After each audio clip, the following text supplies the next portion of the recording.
But that's been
dance one I had. Did you like that, James?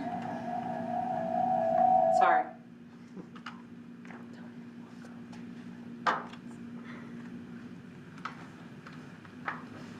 How do you All find right, the are we broadcasting? It was in the minutes, or the agenda, right? Not for this meeting. All right, it is 3:04 on June 24th, and I call this meeting of the Economic Opportunity Advisory Board to session. Yeah, Brittany is away vacationing in Barcelona, so poor us here doing the work. Yeah, welcome everyone. Let's go around and do quick introductions. Deborah, you want to start? I'm Deborah McKee with the Governor's Office of Economic Development. I'm Amanda Pigalk. I work at Think EOAB in Desert Soul, and I'm also on the Chamber Board. Pamela Gibson, Castle Valley. Ashley Cornblatt, Western Spirit, member of the booklet? Is that right? Yeah. Voting member, right? Yeah. Yeah. Aaron Lindbergh, voting member. Melody McCandless, Grand County Commission Liaison. Melissa Jeffers, Grand County staff. Thank you. Cora, do you want to say Cora Phillips, Director of Moab Chamber of Commerce, just attendee, not voting member. Thanks. Chris Wilson, voting member on the board. Do we have anyone else online? Corey, would you like to introduce yourself if you're available? Okay, well, Corey Shirtliff from the city of Moab is potentially joining us as well. Okay, any conflicts of interest, disclosures, ex parte communication that needs to be disclosed? Seeing none, we'll move on. Any citizens to be heard? Cora? I'm just kidding. You're the only citizen, so. Yes. Let me pull it up. So I passed out before the meeting little cards. Maggie with the Moab Sun is working to connect residents and visitors to events that are going on in our community. So she has a little QR code. There's a newsletter that you can get weekly on the events that are happening for the week in Moab. So I encourage you to share that. I'll be sharing it with the different lodging partners after this meeting.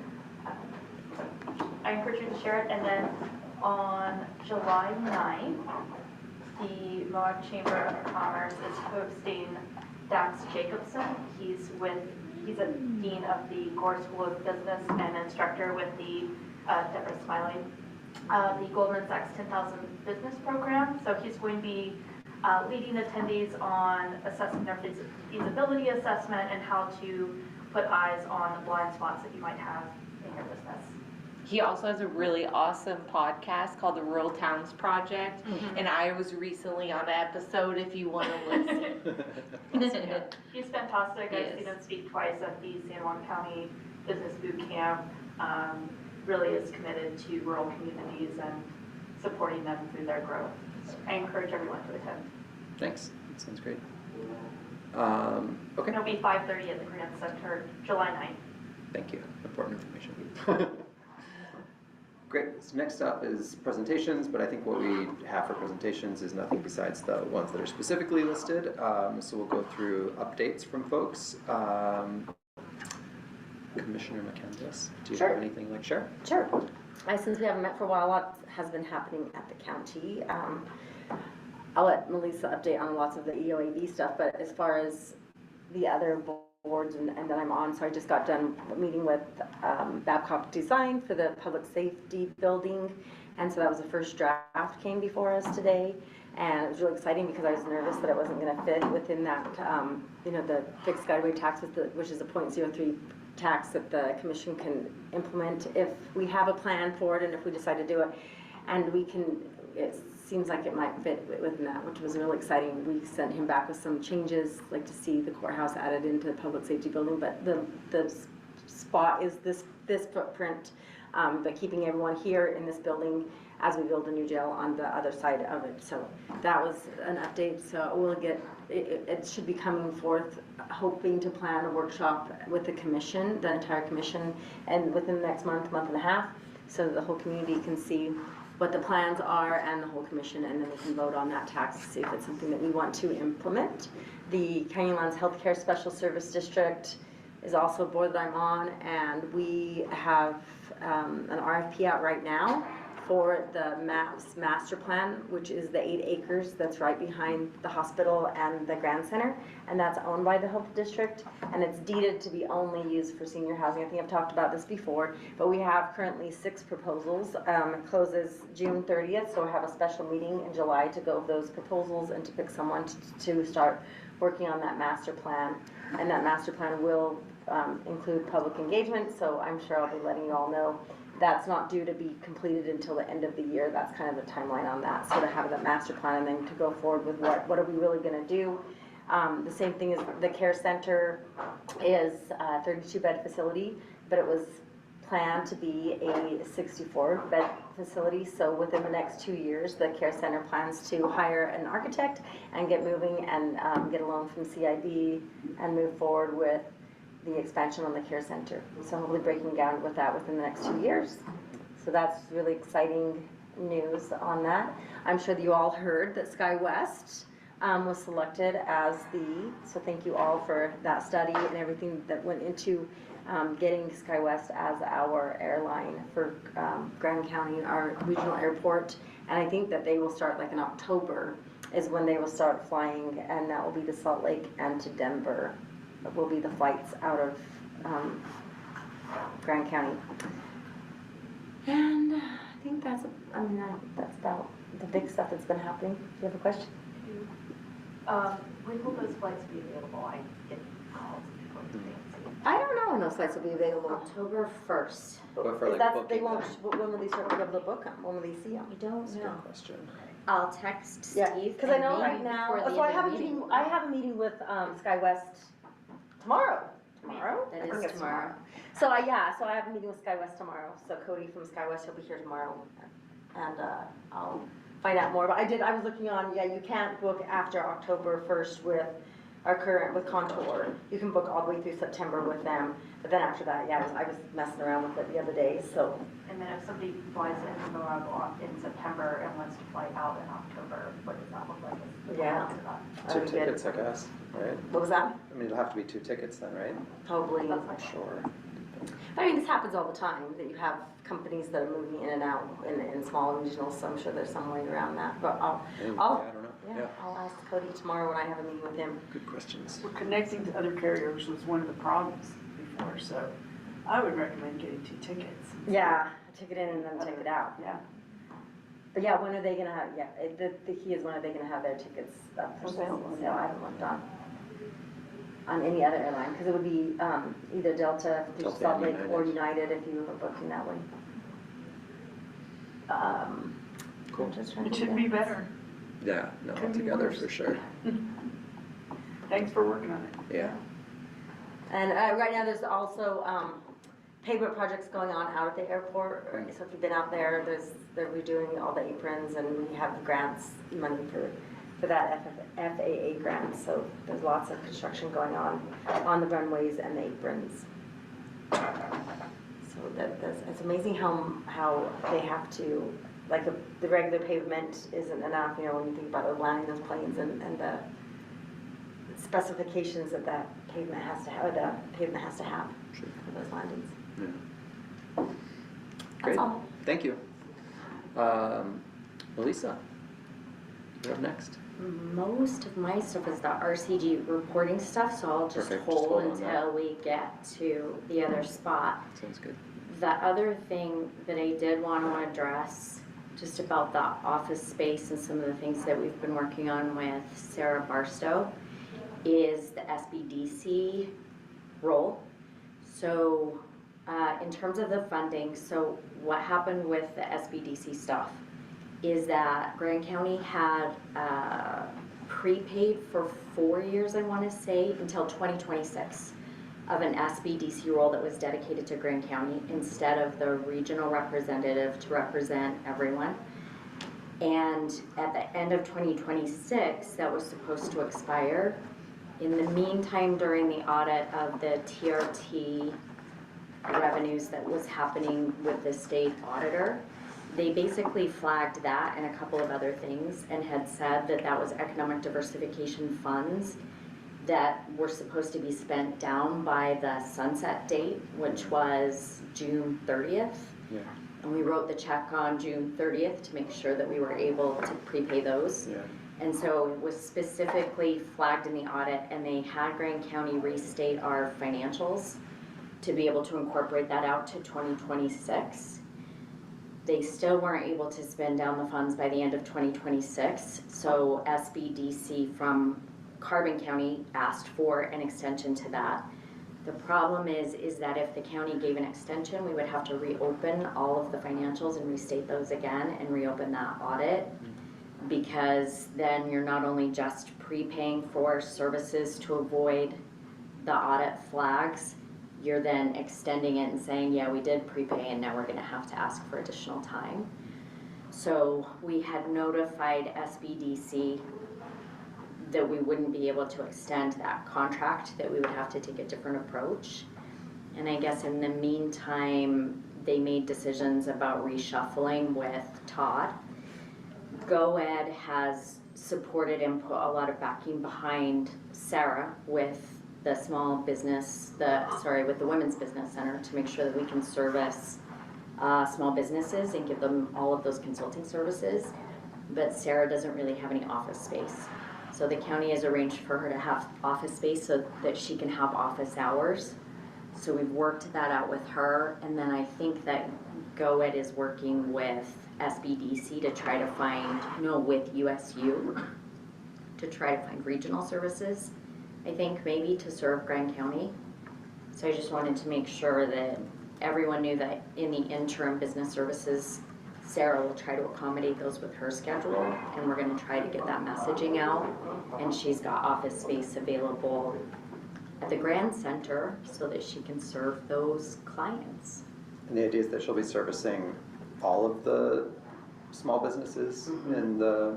Not just women. Right. The challenge right now is that, and I didn't realize this about Sarah either, but she is serving all of Utah, or is it only Salt Lake and this region? I want to say that Grand County are not her only clients. No, it's like all of eastern Utah is what I was thinking. Yeah. A large region of the state. Yeah. So Okay. to be able to meet with clients here in person, she just felt like it would be really helpful to have office space. Yeah, so. sure. So does that mean that, like, what happens to that money? We just, like, gets pushed over to TRT, or? Yeah, so it was, The revolving loan fund is what I got told it going to, no? it's with the auditor. Oh. So ComAdmin is working that out with them, but basically what they said was they were TRT funds. Yeah, they were TRT funds spent under the diversification program that existed at the time, but maybe not spent, I guess. Right? Yeah. So so it sits with the auditor is the answer, I guess, basically. Okay. And as soon as they let us know, whatever is not gonna open an audit is probably the best route, Yeah. but. Okay. And it's my understanding from SBDC, and I don't know that this is the case, it's still like really murky, but it's my understanding from SBDC that they have funding to serve the region. Yeah. So it shouldn't just be Sarah That's always been the case. trying to do it on their own. Yeah. So Todd is not with SBDC anymore? Is that? I have heard nothing from SBDC. So the only thing that we heard from SBDC is that they wanted the contract extension. As far as Todd goes, I don't know. Have you heard anything? Yeah, I saw him soon after he was notified, and I believe this last day will be the 30th of this month. So they are not keeping him as the regional Do you Well, he was know never how the they're regional, planning to that's the serve the problem. He has been, I didn't realize that. Oh, really? I thought he was Grand County dedicated, Yeah. but he's been doing San Juan County, he's been doing Grand County, and then I'm not sure if he's been doing any other county. It may just be San Juan again. Do you know? He was primarily Grand County, and then I think he was also to cover San Juan County, is my understanding. Did he say what their plans were for covering the region if they weren't gonna have him?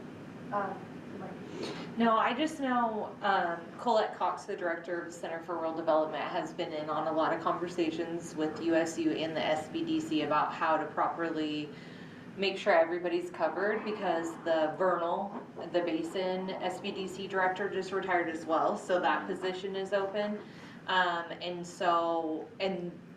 They had stated that they weren't refilling that position either in the Basin.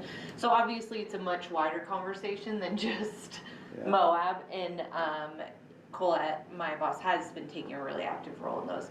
I think right now, everybody has spoken their good word, and they've collected all the information, and what the outcome is gonna be is, I'm unaware right now, so Gotcha. I'll definitely report back, but. Thanks. Yeah, I just think it's important for us to try to have a sense of how we're covered, basically. Yeah, So that we, yeah. I mean, it was always, that was like the challenge that we were trying to address back then. Absolutely. Which was probably not the right way to address it in some Yeah. ways, was putting our own money on the table Yeah, to right. deal with the problem. But Yeah, we've just, like, historically not been served by Right. the SBDC. Yeah. And that's like a real bummer for our local Yeah. businesses that Yeah. need that type of support. So we want to try to I agree, do yeah, whatever we can to be the squeaky wheel and get some services here. yeah. But so the SBDC still is getting state funding for that type of work. I know that there was the audit and all that stuff.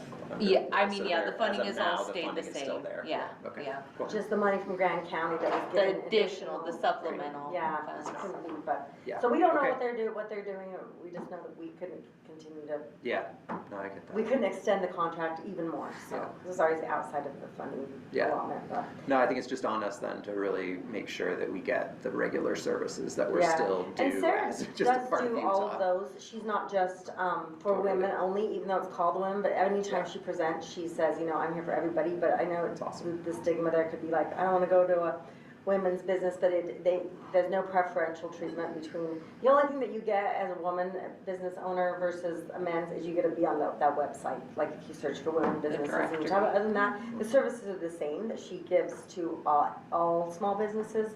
That's great. So, but it is hard because it does say Women's Business Center. No, but that's awesome. it is I mean, I think available that's to awesome everyone. that we have someone, I It mean, we're is. lucky that we have someone locally that can help offer Yeah, those it services. is, I just hope that that doesn't mean that we then receive nothing from the SBDC, who are also Yeah, due that won't be the services from. case. Yeah, That won't be the case. cool.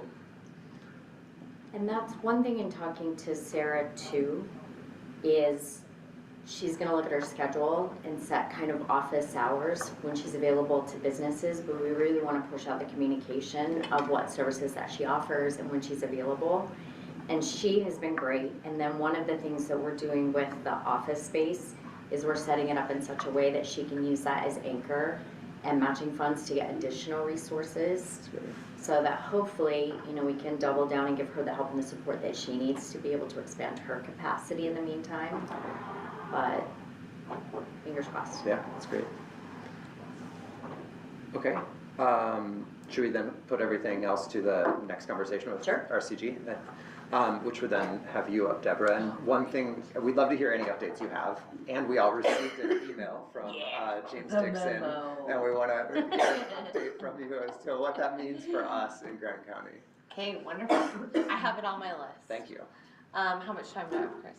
As little as possible to do as great of a job as Okay. possible. Great. Okay, so I have about 5 websites I want to share with you, and we can send the links out later. Great. Just kind of some updates. We're no longer GoEO. We're back to GoEd, Governor's Office of Economic Development. But I still have been saying GoEO. So if you just forgive me. When I never was made hired, it that was GoEO. transition, so I'm just good. So we have new branding coming out.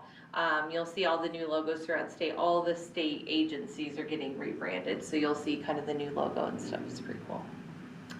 So with that said, Melissa attended an event a few weeks ago to represent Grand County at the unveiling of the governor's economic development Utah Elevated Plan.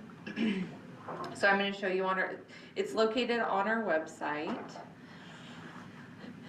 One second. I'm disabled to share. Oh, yeah, we need to Hang tight. share settings. I can't even see. Here, let me have my glasses. Windows shared from an application, share all, no. I don't think it's the right set of settings.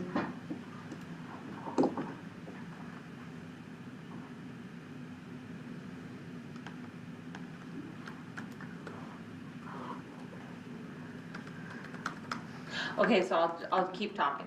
So that's located on our website. If you want to take a look at it and read over it, might give you some ideas or get your mind thinking economic development in the state of Utah. It obviously shares the governor's priorities, things like that. It is 50 pages, so light read for everybody. But you can peruse the website, and it explains a little bit more about the focus for economic development at the state level. Okay, so that's the first link we'll be sending out. Something else I wanted to share is housing has moved to GoEd. And so originally housing used to live in the Department of Workforce Services, but under housing and community services, something like that. So anyways, it's moved to GoEd. It's obviously fresh, so we're still working on everything, but I've included the new website for all things housing in there. So, am I able to? No. Oh, Where do you see it? What's the arrow next to share? If you hit that one, does it give you the That's where option? we had that screen up just a second ago, wasn't it? so included in that housing, there's a new housing dashboard throughout the state that shows all different types of data. I'm going to include that for you all as well to look at. Opportunity zones. Melissa, would you like to talk about opportunity zones? No, I'll start and then you go. Go ahead, Okay. and if you need me to fill anything in, I'm all about it. So if you're unfamiliar with opportunity zones, they're redrawing them this year, Opportunity Zones 2.0. They are a sort of a federal tool for investors investing in specific areas to get incentives and perks is kind of the best way to put it, I think. It is to help development in a very specific area. So this year, the Moab area was designated as a potential opportunity zone based off of data and criteria in a very specific formula created by HUD. And so 147 different census tracts throughout the state were identified as potential opportunity zones, and the governor will be picking 37 of them. So you can see that kind of, gives you a little bit of a difficult shot. However, the Governor's Office of Economic Development is compiling all the data to kind of present to the governor to help him make the best informed decision possible. And different communities were able to submit surveys as to why they felt that their communities should be selected.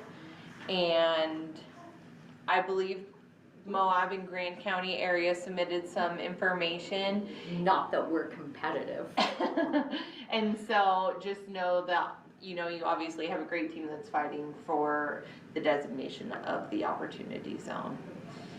And I will share that website real quick, or that tab, and I'll scroll through it real quick so you can kind of see.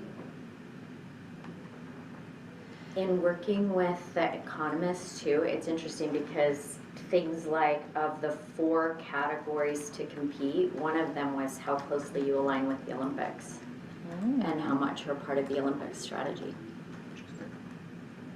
So So you can see the designation right there.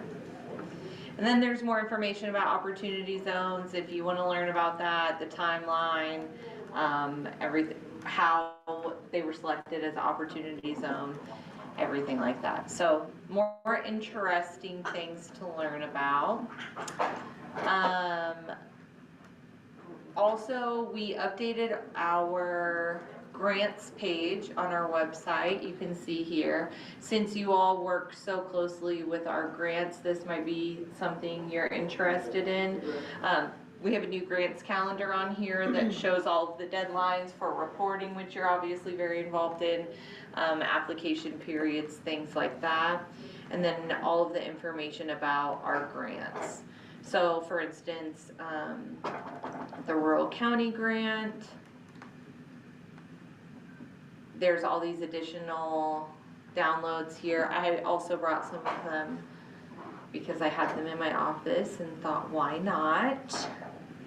But then there's additional grants that we've added on our website. So all of the housing grants, and then the tourism grants, and then some other funding opportunities, and then all of our partner agencies as well. So a lot of this information wasn't on here previously. Just want to let you know that's updated. And other than that, I will answer your questions about the memo. Is that the best approach? Sure, I can Okay. start. Yeah. Was the, to what extent is Grand County the audience of that memo? The singular, or was it No. only written to us? No. Okay. No. It was sent to every elected official, CEO, board, and economic development director in the rural counties. Great. And. It was not directed at you. Okay. Okay. Okay. And so to what extent, as far as you know, some of our activities, and Right. especially with respect to our 2026 grant cycle for RCG, Right. which is funding, has funded a contractor related to the airport project, funding staff related Right. to Melissa, stuff. To what extent are we impacted by it? What's your sense of that? I mean, Right. is it just as much, I mean, as I think about those things, those are all related to projects, but I don't know to what extent it's, Yeah. Absolutely. So I think kind of some backstory of where this memo came from is there have been specific incidences with our counties where contractors were being paid for specific projects and we weren't seeing the details or the ROI or the result of that contractor being hired. And so, you know, it really comes back to us like, oh, well, where is that funding going? And if we're not able to really say, so we saw a need for strict reporting essentially, and that's really all it is, right? Like you're absolutely still able to pay for staffing, pay for contractors. We just want to know exactly what they're doing, what the outcome is, what the ROI is, what the actual funds are going towards. You know, because some contractors will get 3 or 4 counties, you know, to give them a certain percentage of their grant funds. And obviously that's a lot of money and we weren't really seeing the outcome from those funds. Gotcha. So that's really where it came from. I don't think that it really affects anything that we have going on. All, you know, for instance, the airport contractor. Yeah. Melissa has all the information that's very detailed as to their scope of work, what they're doing, what the funding went. So it's very easy for her to just be like, here, To put this together is the what, report yeah, in that exactly. way, yeah. We just want to make sure that it's not sketchy business going on. And so it's really kind of to cover everybody's. And is there like a form? I mean, it feels like that there's a lot of interpretation when you go to write one of those grant reports and it asks these questions. Yeah. They're a little open-ended. Yeah, and when the reporting that Melissa has, that's definitely Right. a guideline. But within the memo, it shows specifically what you need as scope of work, you know? Yeah. And that obviously looks different for everybody. And if compliance feels that Melissa or you guys didn't provide enough information, we would ask for that in addition. But I think it is left open for interpretation a little bit so that, you know, everybody's different in how they provide that information and how you obtain it.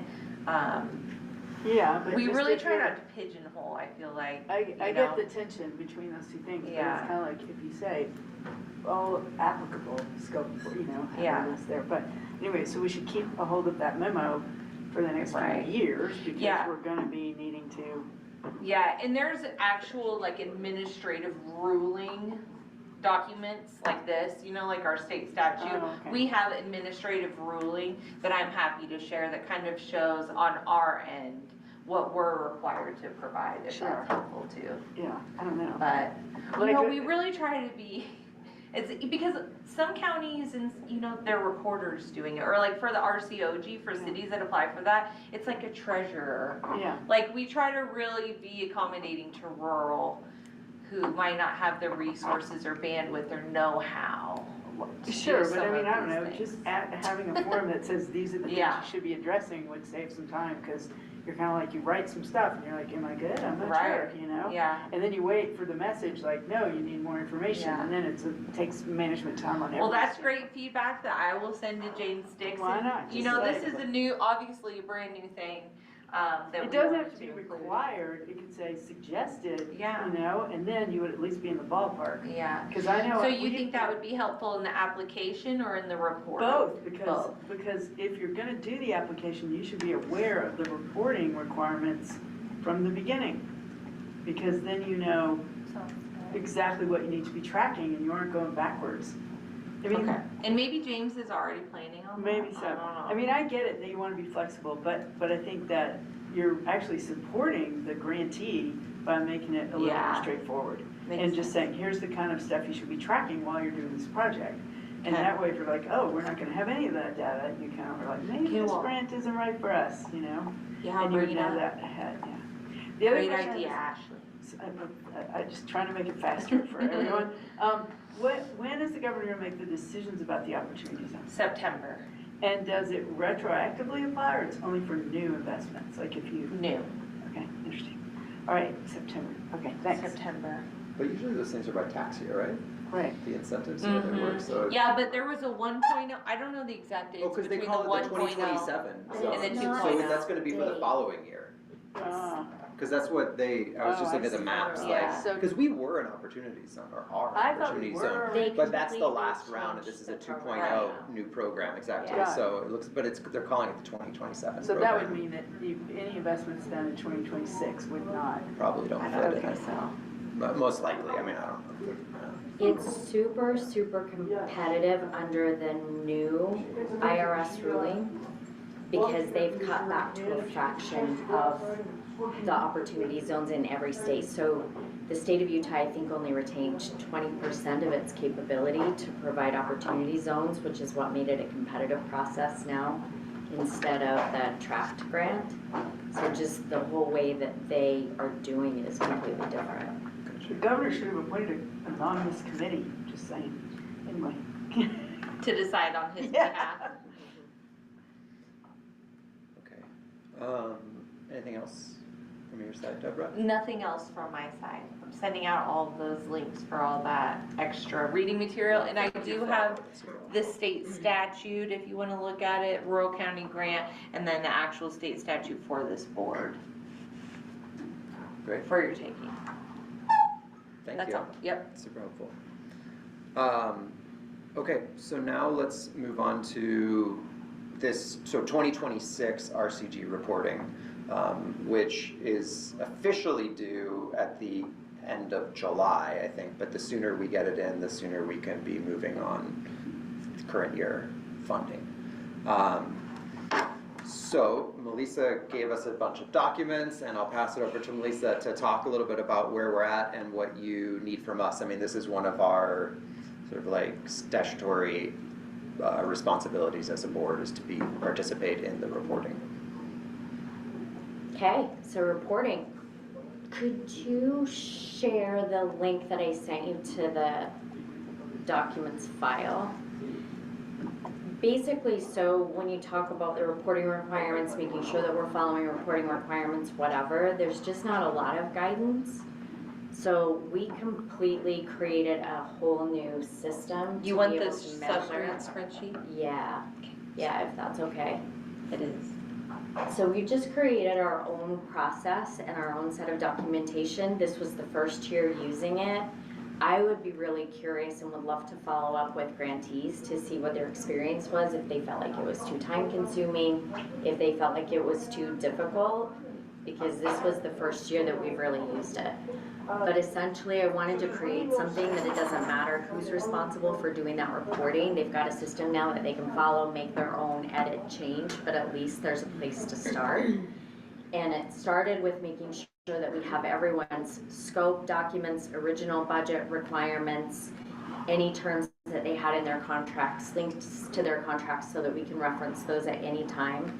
And then a status. And if you go, Deborah, to the submission documents, we also created, this was the very first year that we did this as a reimbursement program and not as just a grant program, which was really, hit request access, and I will give that to you really Well, quick. they're on, you sent them to us individually Yeah. too. So Yeah, and it's they're one of also the, on the agenda as individual items. Perfect, Exactly. okay. yeah, reimbursement request form and the advanced Perfect. funding request form, right? So basically, we had everyone do requests, they did all of the documentation, and then they received payments. The first one was like maybe 3 weeks into the process that we paid out and processed.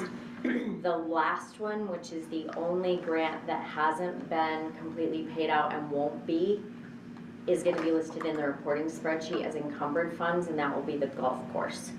So if we wanna go to the final recording document, or the final reporting document, Yes. that will Yeah. give the status of all of them.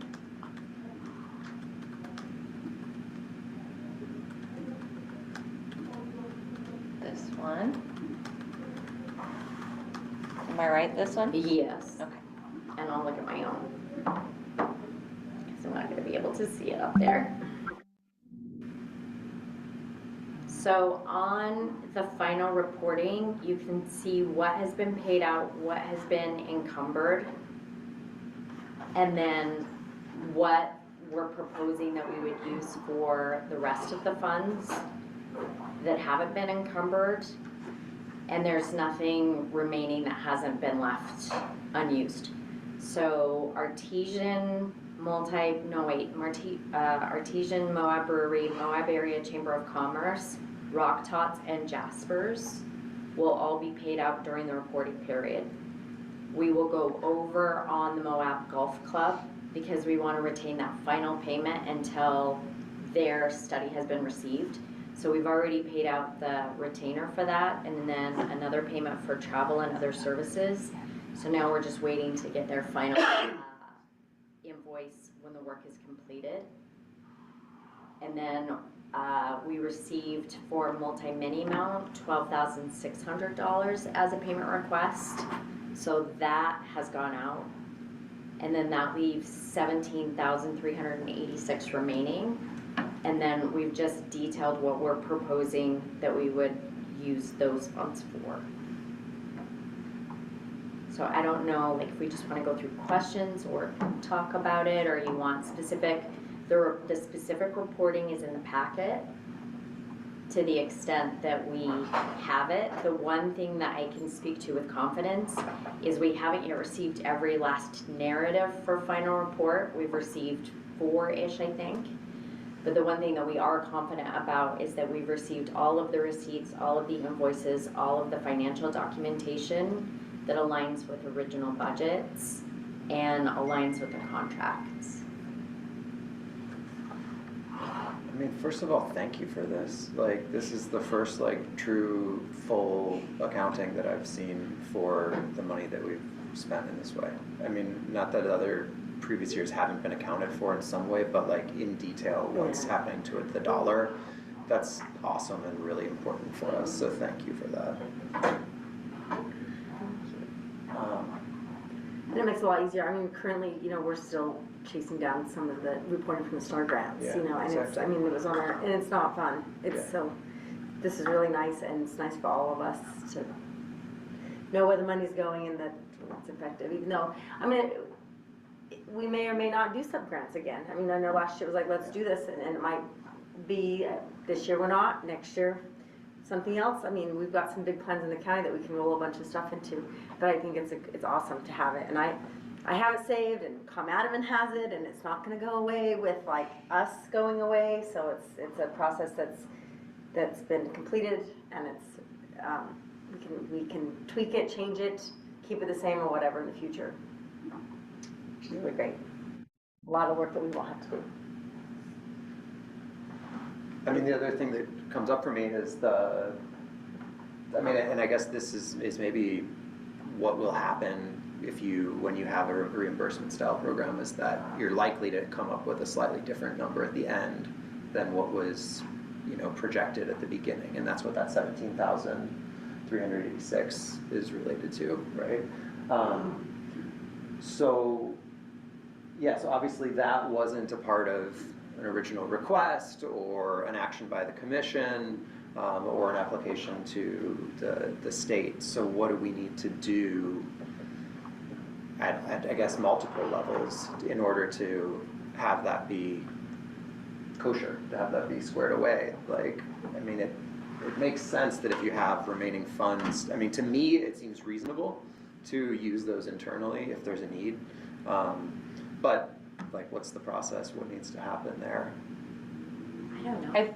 I think as long as it's still associated with the grant or the sub-grant program, sub-grant project, there's no need for it to go back to the commission. Okay. It's still basically the same project.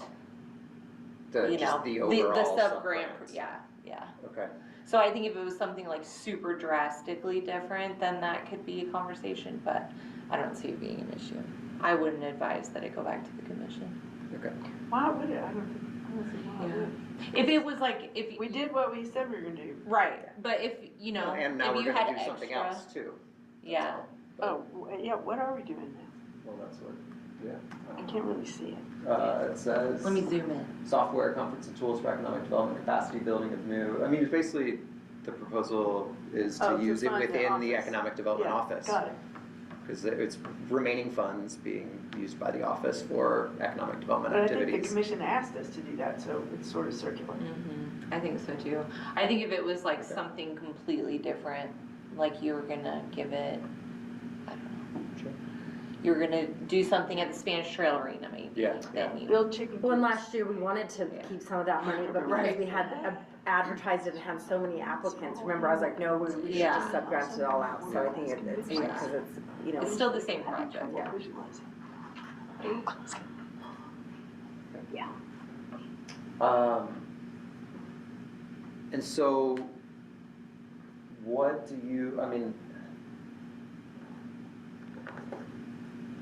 are we ready to, I think we're supposed to take a vote, like we're supposed to take some action as the EOAB to approve the reporting. Do we feel ready to take that action? That's up to this board, whatever you feel comfortable with. Yeah. I wanted to make sure that you were equipped with all of the detailed information so that you felt like you could, when you were ready, make Yeah. a decision. Well, so just to clarify, all of the grantees have gotten their money, and all have done their reporting except the golf course.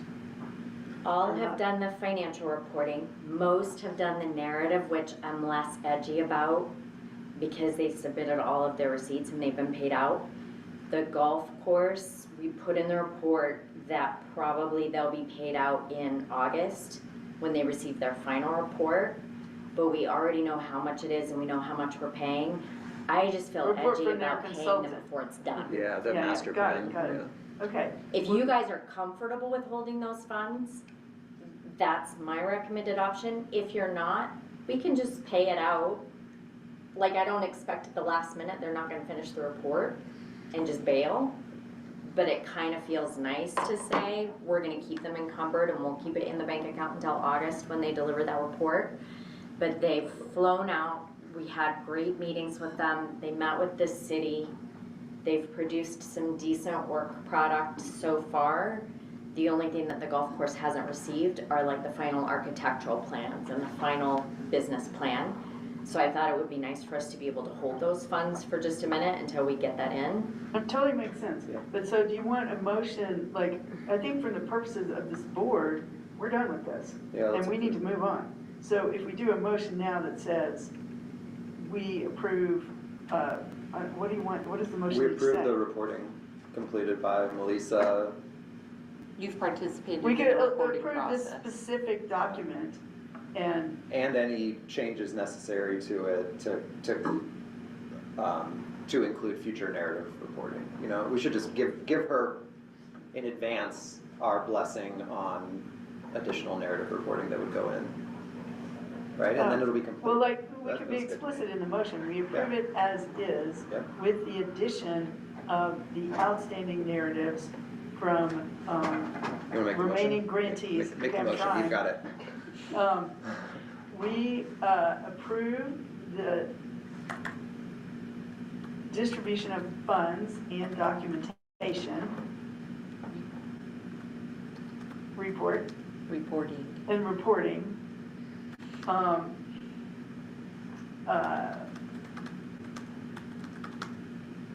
Let's see. How do you say that? Like, acknowledging that several narratives are still due and a final payment will be made to the golf course. How does that sound? So then we're not just saying, do whatever you want. We're saying, finish this like you started it, great job, the end, move on. But that, And when they come and present to the city, I'll make sure you all know, so that if you would like to come to the city and watch, the or. golf thing? Yeah, they're gonna come and present it to the city council. So the master plan that they have come up with. So I met with them, and I've done my reporting, but I met with them like 3 times, and the mayor.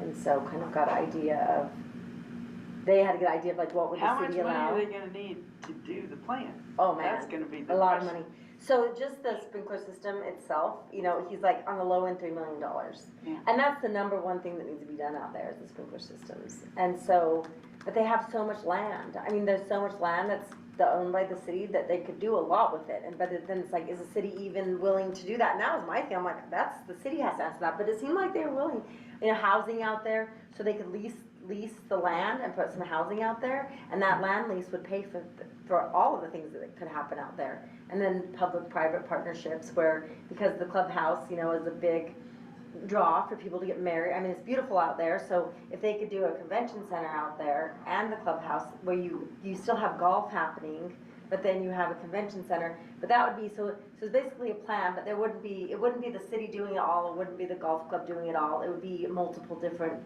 entities doing it, but this is gonna come back with a plan. But I was kinda like, why are we even do this plan if the city's not willing to be like, yeah, we're willing to put some land for lease Yeah. so that we could help pay for this. And it sounded like they would, I mean, but you know, until they see the whole plan and they start making that, but without a plan, you can't go anywhere, so. But it sounded really exciting. I mean, and of course, we need it way better. I was just out there golfing the other day, and there's so much wasted water, and they're going out in there, and they're hitting the ground. I mean, they're just, but the new sprinkler systems, I mean, they seem ridiculous, but they will only water exactly where they're supposed to, exactly the amount of water. They had some ideas of reconfiguring the golf course so that you squish those back, the like whole 10, 11, and 12, or 10. I know what you mean. Yeah, the side that's closest to the four-way stop, where and bring them in closer, and that leaves a bigger area of land to lease out to build on. Yeah. Mhm. If they So- build out there, all that money would go right back could go back into the city or the golf course. Yeah. I feel like San Juan County has I've been to meetings at their golf club, and it's very nice, and they use it for events, and it is a model that we could look at, but we'll see what this report says. But it's not really our problem as a board, we pay for that. Okay, but we should get this motion. So, Ashley, this is what I've got for you. I move to approve the reporting and disbursement of RCG funds, acknowledging that additional narratives will be added to the reporting before being submitted, and a final payment will be made to the golf course when the master plan is complete. Does that I sound? think that sounds Does that work fine. for you? Does Okay. anyone have Does any? anyone have a second? Want to second that motion? Second. Thank you. All right, so we have a motion, it's been seconded. Any discussion of the motion? This is just discussion of the motion to approve the reporting. Do we have to include the 17 in there? I'm just going off on the 17. Say that one more time. Like the leftover 17 that's just hanging out, do we need to include that? Well, we somehow spent it, at all? we gave it to the Economic Development Office, so it's kind of taken care of. But it was hanging out, but now it's committed. I think it's up to us as a board, whether we'd want to take action on that, make a recommendation on that, make a recommendation that's used differently, whatever. Or it sounds like from the perspective of the state and the commission, or at least our commission liaison, we could also choose to just do nothing on it and let it just happen the way it's happening right now. Well, in the motion, my intention was to accept the report as it is now, which has the 17,000 in there. That's true. Given to the That's true. Economic Development Authority. So we'd have to start over on the motion if we're gonna treat that 17,000 differently. But, I mean, I don't know why we would, I mean, the commission, I got the feeling they wanted us to use it for that, and we didn't have something better to use it for, so it makes sense to just do it, unless people want to, I mean, it's not that much money. Yeah, what do you think? Yeah. Oh, I was just asking. Yeah. Because I don't know, but it just, I mean, it just kind of seems like when we were having the conversation earlier about, you know, even thinking the small business department, and there was this leftover money that wasn't spent and things like that. So just kind of months in the future, coming back and saying, well, hey, there was a 17, what happened to it? Do we need to say explicitly, this is what happened to it? Because right now, we're not doing that. I think Well, we that's are. what happened to it. I think we are. Unless we say something else, I think. Yeah. I mean, you don't know if you have anything else to add on it. I but- mean, I can't really read it, but from here, but I'm pretty sure that that's what it says is we are giving it to the transitioning post audit from the dismantling economic development department and function. So all of that is building, that's what the commission wants to do with this money they want to use it to fund the economic development department, which is staffing this committee. So we might as well support that because less work for us. Yeah, or else, I mean, basically all the reporting that you just said on that are the hours of work what that money's going into. Or else we would have been doing that, well, you guys would have all been doing that as a board. Yeah, and we Yeah. did a lot of that before, and I think we're done with it. Like when we were doing these grants, we had to read all the grants and track them, and it was crazy. And Melissa was a volunteer at that point, and she was running that system. So I feel like this is a good use of that funds for the moment. I mean, and we should, and I just really want to put this whole grant cycle behind us so that we can talk about the future. Tammy, you are not the only one. Right, so, all right, so I'm gonna say, there's a motion on the floor, we have a second, right? Or Yeah. is there? Are you, okay, let's call for a vote then on the motion. Everyone in favor, say aye to approve the Aye. reporting. And that's unanimous among those who are here, the voting members. Great, approved. Thank The you. one thing I would love to ask, just because Corey, you're here, and I'm really sorry, I'm not picking on you. I want to send out a survey and share the results with this group about how, if the process was too cumbersome, having gone through it, did you feel like it was too much, too little? Is there something that you would change? Is there something that you felt like, listen, that was not cool? The reporting process, for me was great. I have also gone through many federal grant reporting processes and private grants as well. So I don't know how great it was. I had a good experience comparatively. I would be interested to hear the feedback from people that aren't as familiar with the grant writing process, but for me, I thought it was great. It was like, I knew the amount. I was able to, I had receipts to send in. I thought it was great, and I love the way that you displayed that. As far as the amount that we requested versus the amount that we received, that's a first one. Okay, we'll Yeah. send out a survey and I'll send you guys the I mean, that's results. super interesting, yeah, but also like, even just like the results, so I was concerned when we talked about switching it to a reimbursement program, but that was a lot to ask of people.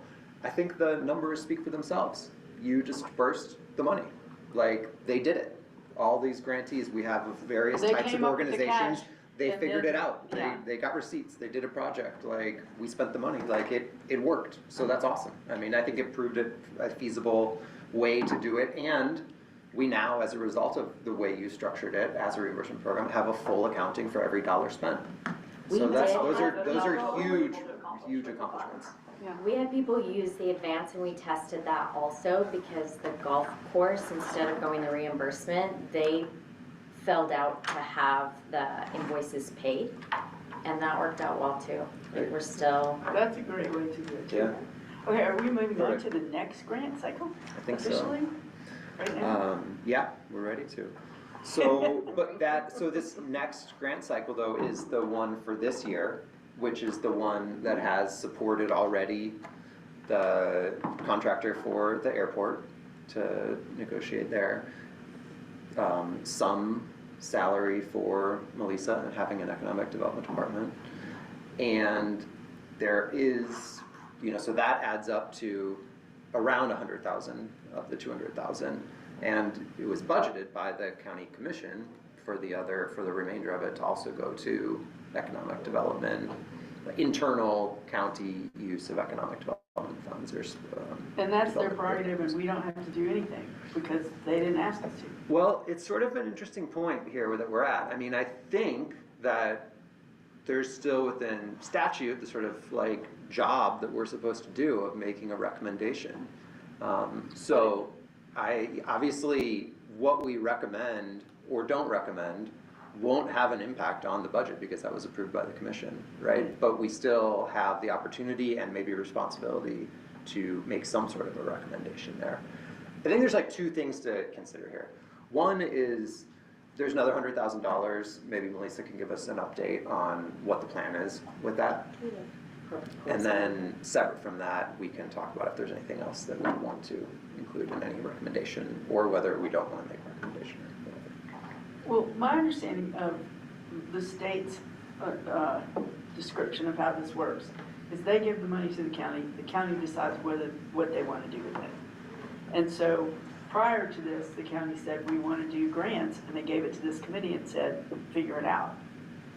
If they haven't said that, I mean, I That don't might think just that actually be, we, this is probably. Just the creation of the board. we're completely, I mean, the commission has to task us with stuff, is my understanding. I And don't think if they so, didn't- actually. Okay. My No. understanding of state statute is that it's the other way around. Right. Like that we Oh. are responsible with making a recommendation and then the commission acts on that, however they want to. With, Yeah. they can take or leave anything from it.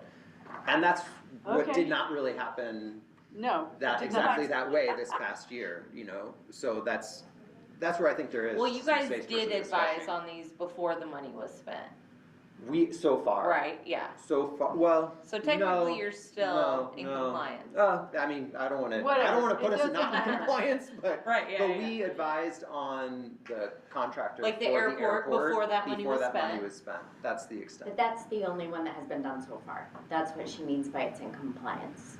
Like, this is for FY 2027, you haven't received this money yet. No. We haven't even applied That's for gonna this money yet. reimburse the $50,000 that the county already spent. Correct. Yeah, it's for, Fiscal year 2027. when is fiscal year 2027 run in the state of Utah? September, October. No. July, Is it July? Yeah, July should, Yeah. yeah. okay, you're So making me just the second opening guess. up, their But fiscal July, year is yes. going to start, and that's the money we have. This We're next ending, round. we're just ending June 30th, we just ended this grant cycle. So June Right, 30th June just 30th, ended so all July. the stuff we just talked about. So July is when Right, the next yeah, one is our starts. fiscal So year. July Yeah. goes, so it will be reimbursing the golf course one, and then some other Airport. items. Airport, Or- yes. Yeah, Yeah. that's one. Oh, Yeah, gosh. that's one. Airport. And some But yeah, staff, so and some technically staffing you are costs still that have already in been. in compliance. Okay, I'm glad to hear that. Yeah. The state feels that I way. would let you know.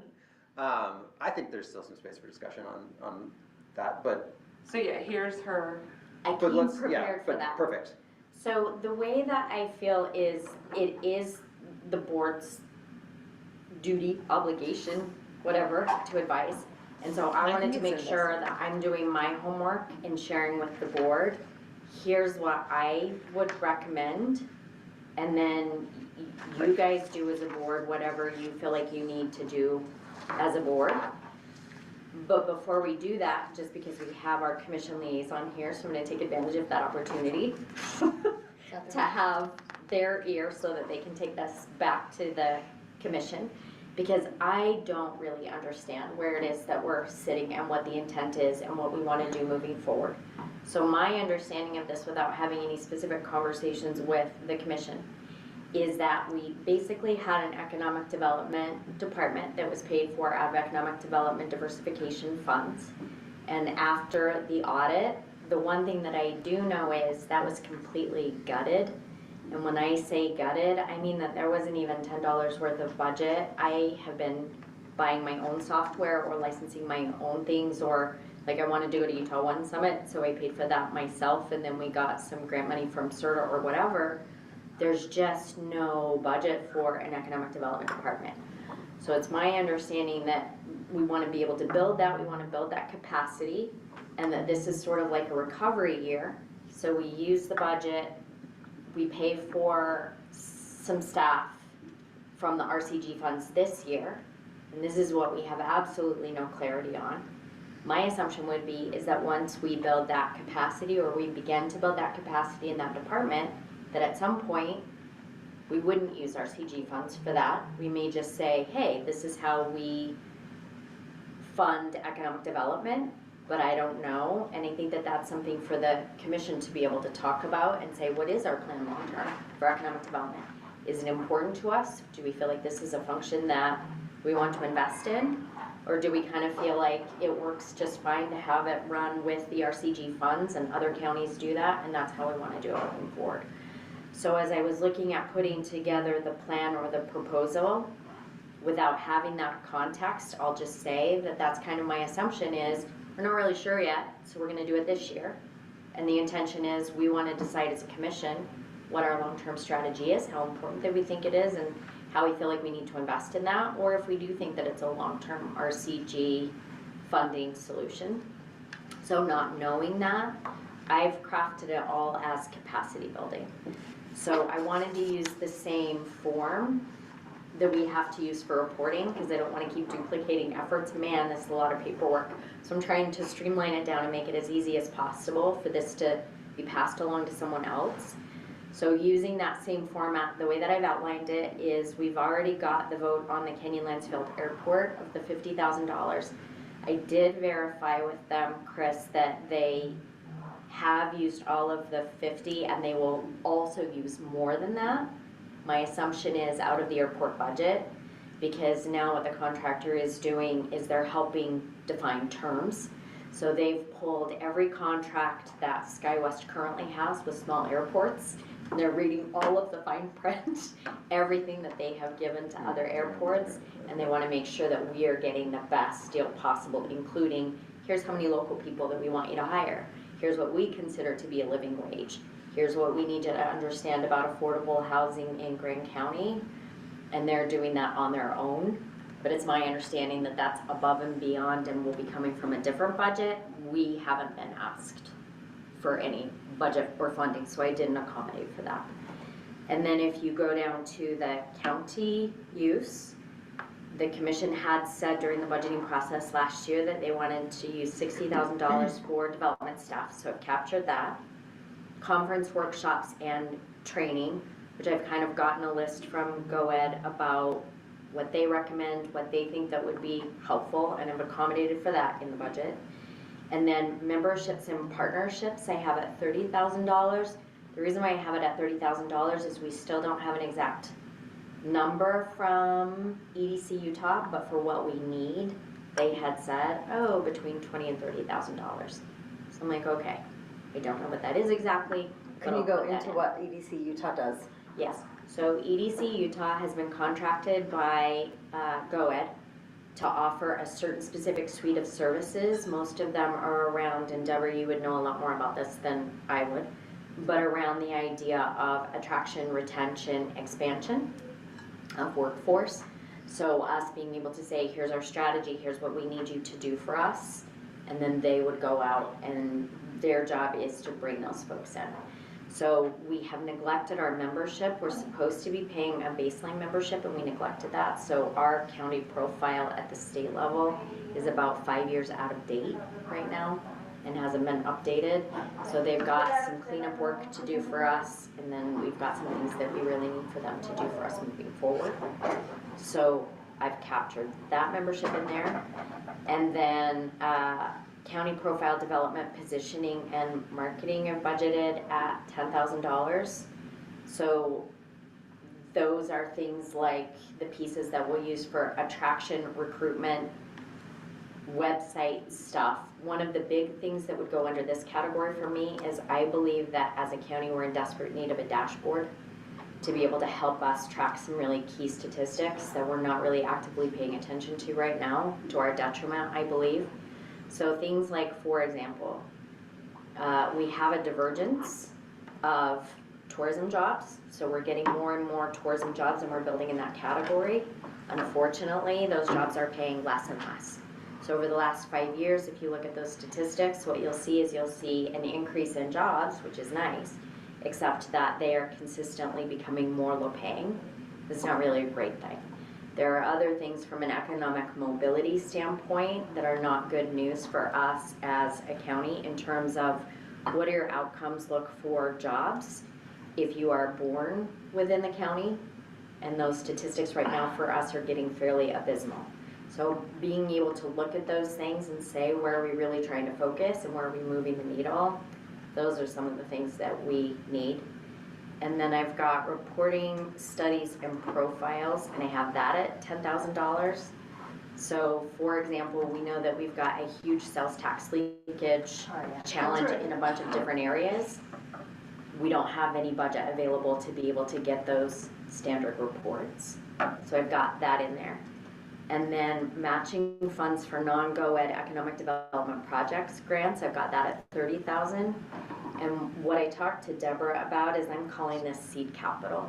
So there are several grants that I want to go after for some economic development projects, but we just don't have matching budget available at the county level. So if, for example, we're applying for a $400,000 economic mobility grant that requires the county to have a match, the county doesn't have budget in the 2027 budget to be able to do that matching. So that's kind of like the high level. Dive in. So, just to be clear, you're proposing this budget, and what year is this for? It's the fiscal 2027, Which starts? starting next month. As Next soon month. as she submits her reporting, the new application will generate The new application for the grant. for this one, yeah. And so this, we would be using all of the 150 that we would have, which grant is it? Sorry. This is the RCG. RCG. So we would use our full RCG grant again next year. Not again. This is the time that it's This already is the been time, budgeted okay. for. This is So- that year that so the this is commission the year. budgeted All right, for so- last year. Got it. So this is the time, we knew we were gonna do this, and now this is the budget that that we would do. And you need us to recommend this? I mean, do we officially have a say, or do we have a responsibility here? I mean, we have a responsibility to advise the county legislative body on what projects should be funded by grant money provided to a rural county. So, yes, at a general level, yes, we have an advisory duty. Okay. Do we have any I don't say? think how we exercise that, like, there's some, I mean, there's not, it doesn't say specifically in here that has to look a certain way, but Right. it exists as a general concept. Okay, and so you do, this, if we do nothing, this would get submitted because it would come from the county. No. So you would in have order a- to get this money, we have to do this. You have to advise. You have to say, Melissa, I don't agree with this, or Melissa, I love this. This is why I don't agree with it. This is what I would propose instead. Got it. Advise. Okay, I have concerns over studying socioeconomic data from this, with this budget and at this level. I think that there are a lot of other things that we could be doing that would make a difference in our county's economy. I think, there's a lot of that data out there. Headwaters has access to all kinds of data that you can look at. I haven't looked specifically at the points that you just made, Melissa, if that's available, but I kind of think it is. So, I don't know,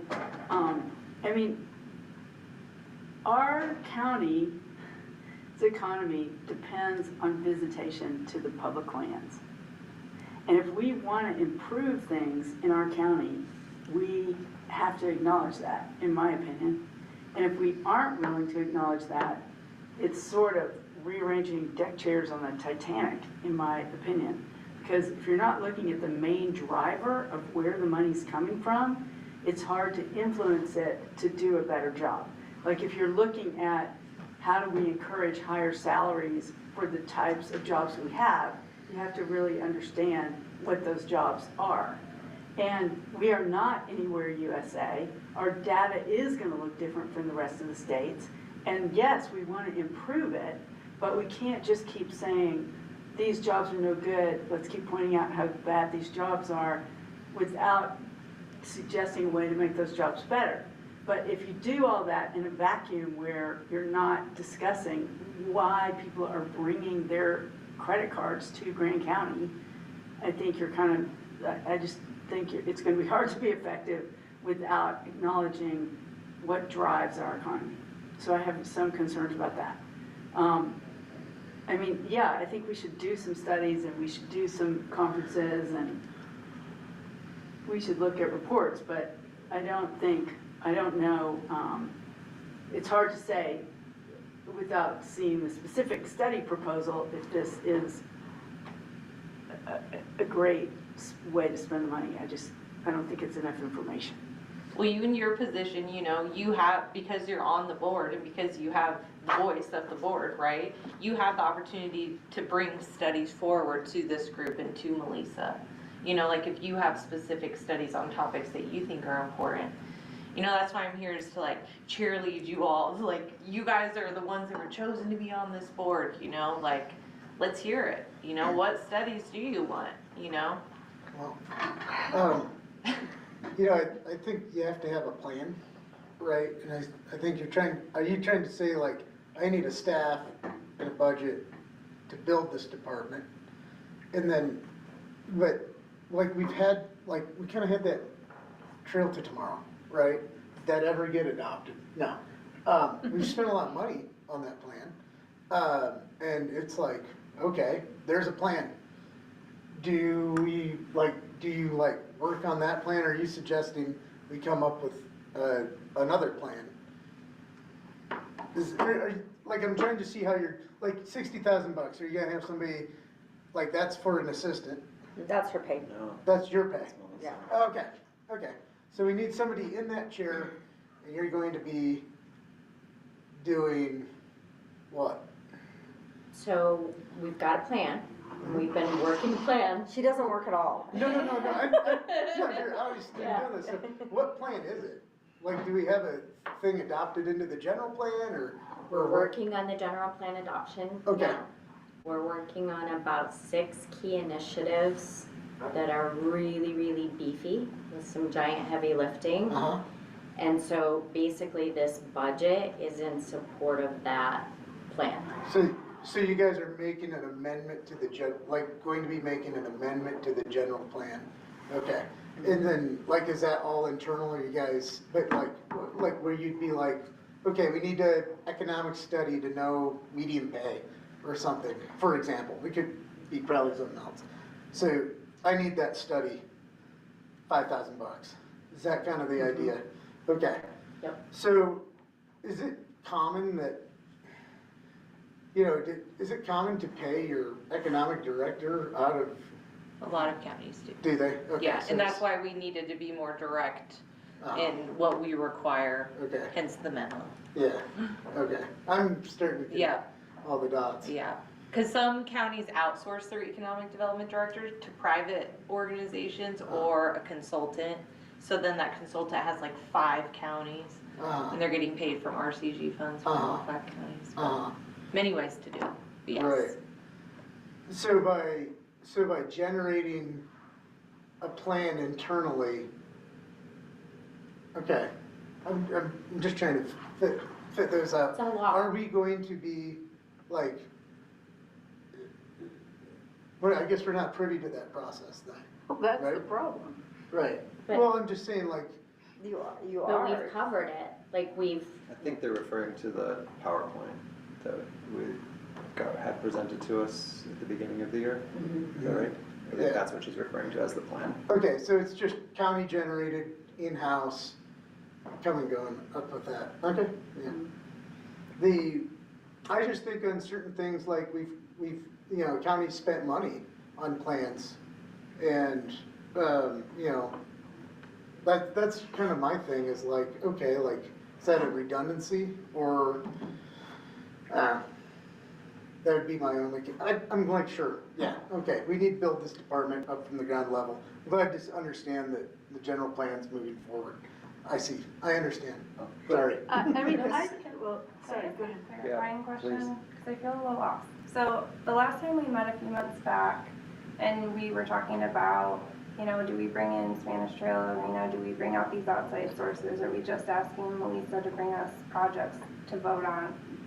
Is that this pool of No, money, or is that's that RCOG. RCOG. That's So the, that's completely separate. that's the next And it's, conversation. yeah, Yeah. that's due at a later time. This is the first recommendation is the RCG monies, and then the second one that opens up is the RCOG, Which is the up to which is and it's a $600,000. competitive grant that goes to the state and gets decided on, and yes, up to 600,000.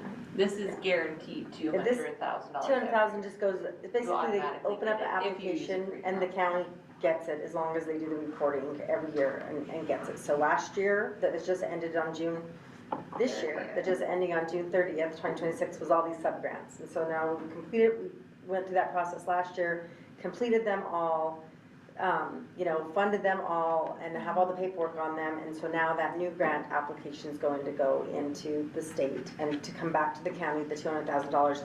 And this is the plan for the $200,000. At budget season, which our Grand County budget goes from January 1 to December 31, so it's a little different. When we hired Melissa in 2025, we didn't have any money for economic development, so we actually hired her outside of budget because there was no economic development, no economic plan. Hired her out of budget. 2026 county budget was very rough budgeting season. We were like negative $2 million pulling out of our general plan, and so we had to cut. So a piece of that was to say, you know, let's go ahead and pay economic development out of the department out of the RCG funds. So they made that decision. A collective body, all 7 voted yes for that without. For the entire budget, For the entire budget, right? Like yep. there wasn't anything specific. Yeah, it wasn't anything A specific vote by I mean, us we or we definitely, everyone knew that that was put Sure. in there. No, I Like, the understand that. commission knew that that's what the money was gonna be spent for.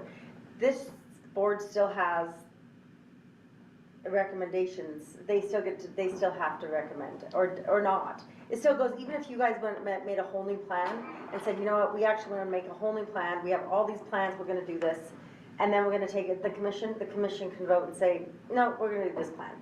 Or they can say, we love your plan, and we're gonna do this plan, or we can take pieces of it. So it's not like it's just not happening.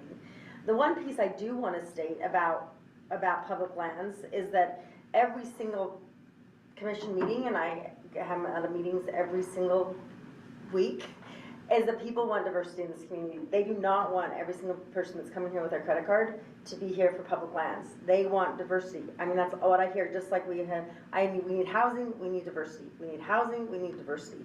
So when we have plans and studies to try to figure out, you know, diversity of how do we expand our healthcare system so people want to come to Grand County? How do we expand our care center? How do we expand? Those are the kind of things that this money is going to go for economic development in Grand County. That's not acknowledging public lands. Everybody knows that we have public lands. They come here. Do we want to protect our public lands? Yes, but this money shouldn't go to anything about public lands. in my opinion, because that's not what we're trying to do here. We're trying to expand economic development, not just keep on down this narrow path that we're on. So, I have no problem with using the money to set up this economic development department and to pay a salary. I have no problem with that. And I'm not suggesting that we, I don't think the public lands path is narrow. I think it's huge. And I don't know, what you're gonna do to diversify. Like, I don't know how studying the discrepancy in income or the changes in income are gonna help us figure out how to diversify. It's just gonna study and say, yeah, we have a problem, these salaries are going down. So it's not so much, like, the dichotomy that you present of it's either public lands and visitors or it's diversified, I think that's a false dichotomy, actually. Well, it's not a dichotomy. They are Yeah. totally intertwined. Right. But I just heard you say it's only public lands. No, I'm So I saying- want to say that there's diverse, we're looking at Absolutely, diversity. absolutely. So- But the problem is, because if this committee, when we started working on thinking about how to optimize our visitation economy and improve our visitation economy, we were kind of told, you don't get to, like, that's not gonna be in the general plan. Like, when we were looking at the general plan and trying to figure out, well, how can we get the general plan to reflect more of the reality instead of be a general plan for anywhere USA? Moab, Utah has unique opportunities and challenges. And we should definitely be addressing those, and our economic development department should be getting in the weeds on these issues. So we need an economic development department, we need to pay them. I'm concerned about spending money on studies that I'm not really clear how they're gonna help us move the needle. I mean, for me, I want to be really careful though, just because I want to address the study thing, just to keep those things separate. There are things that we want to be able to track because we need to measure those, right? Sure. So the things like you just said, those are available to us at no cost. I'm Right. taking the Harvard, In-plan, whatever. we've got those things, right? Right. So what I'm talking about when I talk about that, just so that everyone's clear, is making sure that we're visibly tracking those. So in our general plan currently, you guys may or may not be aware, I don't know, there are 120 different metrics that we're required to track by that general plan, and we have tracked none of them. So, and the reason why we're not seeing anything move, and we're seeing every time that Robert Spindler comes and does his amazing things, or every time we pay $150,000 for a plan, we're seeing the same thing. The demographic is getting older, the jobs are paying less, they're more wrapped up in this one area, we're not seeing enough of them here.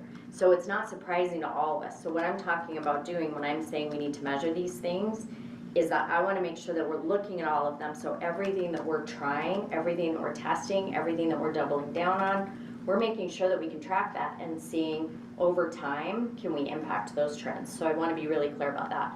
When I say purchasing studies, I'm not talking about something that we can get from Headwater or whatever. There are some basic things like sales tax leakage reports that we need to use for public-private partnerships, and we need that investment data, especially when it comes to bonding, that are not free, and we can't get those free. Who do you pay to get them now? Zions Public Finance or Cruz and Associates, or we've got, sorry, what was that? Oh, no. Oh, sorry. So I want to jump into something, and then Aaron's got something too. So I think, for me, in response to the high level stuff, I understand that we hear from residents a lot that diversification is what we need. I will just make my own statement. To me, it's not about, the ultimate goal is not diversification. The ultimate goal is the economic well-being of our residents, right? And I think we really need to, as a group like us, right? I understand that as an office holder response, to constituents, your job is a little different than ours maybe, or than some of ours. But to me, that's our goal. And we have to be really thoughtful and helpful in coming up with the best ways to get to that goal, which may include some diversification, right? And may include some tweaking of our visitation economy so that we can improve wages within it or something like that. And then we have this next layer of challenge, which is that we may only control like a small budget compared to the TRT budget, which might be more appropriate place to do some of that tweaking, right? So I understanding that it's very like complex and everything like that. That to me, I just want to say is like should be our ultimate goal. I also am totally on board with the idea that this year is about capacity building of a new department. I mean, I think it's something that the commission's already stated through the budget. It sounds like there's like some willingness around the table to support that again. I guess a question that sits next to that with me is there then a desire in the commission to give long-term stability to an economic development department? And I think Melissa was kind of asking that question as she was talking to, because to me it's like how we do this, how we spend the money now depends on whether there's money coming down the road to sustain something that we help build with this RCG funding here. Yeah, like sales tax revenue is what basically funds our community, you know, and so if our sales tax revenue goes up, then we have, I mean, I would love to see 3 people in her department. Yeah. I would love to. I think that. But can we just make sure there's 1 next year? I mean, that's all I was serious, I mean, like you that's listen just. to her talk and she's like, this is duplicatable for somebody. And, you know, it makes me really uncomfortable because, you know, it's like, but which is great. We need to be duplicatable for people to replace us or whatever. Yeah. But yeah, I would like to see our economic development grow. And I do want it to include public lands and everything. But, you know, it needs to be robust. We haven't had. There's been lots of changes in economic development in this community, and it has been mainly down the road of tourism. And I think that there is a way to continue the tourism, but like you said, that's that big fat budget. They have a big budget, so let them budget that, and you know, and if you're interested in that, get on that board. And then this board has can affect in a different way. And I think as Melissa moves through this next year, she's going to come back with all of those to you. It's not like she's going to be acting independently. She's going to come back and report or say, hey, I'm looking at these, or it'd be really great if people came into a meeting and said, I am really interested in this, or just email her or Brittany or I, and say this would be super valuable information. You know, Melissa and I looked at the trail, and I'm sorry I'm talking a lot today. I'm learning a lot in the last year and a half. But you know, we went through the Trail to Tomorrow plan, and I went over that a lot. You know, I watched the meetings. I went to the meetings while it was being put together. I was one of the community input people, and I was really excited about it. And now, in a commissioner sitting where I'm at right now, it doesn't have a lot of value. Like as I read it, I'm like, this is exactly what we already know. We already know all these things. It doesn't give us a path forward. There's no path forward to it. It's like this is all the information that we all know, but it's not a plan. I totally agree with you. It's not a And we were plan. trying to create one Exactly. based on So it. it's and not we got a shut plan. down. We knew it wasn't a plan, and that's what this board was trying to do, Was is to take create it and that put plan. it into an action plan. But let me just say it one other way, just for a second. I work in this field, and I am looking at an RFP from Coconino County, which is Flagstaff, right? I see these other counties leaning in to their recreation economies, not just for tourism revenue, but for quality of life to attract business investment, okay? Yeah. So That's exactly what we're trying to do. it's a huge piece, and every county across the West is doing this right now. So what worries me is when our leadership is like, we don't need to do anything for tourism, it's fine, we don't need to fix it, we've got that, we really want to do something else, something else, something else. And then I look at these other communities who are like really investing in their recreation assets and quality of life and these other pieces, and I worry that they're going to eat our lunch because we're so busy trying to diversify, when I can tell you that the opportunities for like what do they call it? Light manufacturing, or whatever you're thinking of as everyday anywhere USA jobs, are not going to come to Moab. So you can throw out that word, we need to diversify, and any citizen can say, I don't like the visitor economy, I don't want to be part of that, it doesn't touch me, whatever. It's like, great, how can we fix it so that it does help everyone, and instead of trying to reinvent the wheel or attract something that's really going to be difficult to attract. So that's what makes me nervous about it. Like, we have to, and yeah, Trails to Tomorrow just said a lot of things we knew, but the point is other communities are taking that type of report, the Trails to Tomorrow report, and they are building a plan. And that plan involves all kinds of, investments in quality of life for locals and Yeah, great, bring attracting those forward, that's businesses. what we want. Well, Bring them those forward, things that's what are we're happening doing. all Yeah. over the place. But when we We're got waiting. told like, no, you can't add the word public lands to the general plan and we don't want you to do that work, it was kind of like, okay, well, what are we supposed to do? And then it was do the grants, which we did really well. I feel like we've made that grant program really tight and mostly Melissa has done that. But so, if you need a motion to support this budget, okay. But hopefully you can come back and tell us more details about when you're gonna commission these reports and we can talk about what those are and what those mean. I mean, Let's go to Aaron. yeah. So, when we do these other grants that we just passed this past year, part of the thing was we looked for accountability, right? We were like, hey, did you spend these receipts and all that? And there's a part of me that's like, basically, we're gonna give the county money, and the county is gonna have to be accountable for it, in whatever metric that is. And I think that part of that is that we review, like, this board is supposed to be responsible for reviewing those things, and I think it is the bridge to the public we can serve in that. Now, I know we changed our bylaws, so we only deal with the RCG and RCOG, but I really feel that, like, I would like to see if we're going to be spending the money, okay, yeah, do it. I kind of would like to have a public process into that, so we're like, yeah, we are developing this, we have these plans, ideas. I just feel that, like, if we're kind of behind that, we should be a part of that process of building that general plan, those ideas, implementing it.